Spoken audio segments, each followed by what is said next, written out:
dentro de la Basílica del Sagrado Corazón, el Ya Sacré andas Cœur, bohemio.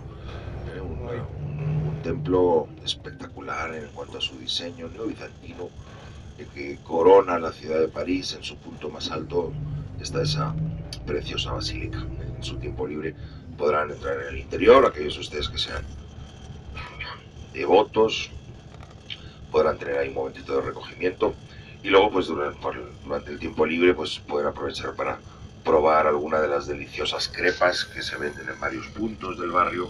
Dicen que las mejores de París se venden en Montmartre, ¿eh? Las crepes saladas o las crepes dulces.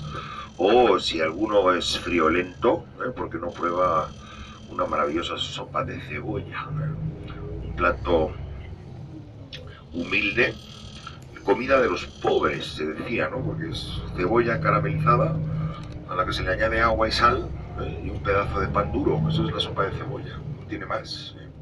Luego vinieron los creadores de la cocina francesa, personajes como Escoffier, por ejemplo, que le añadieron el queso rallado por encima y lo metieron al horno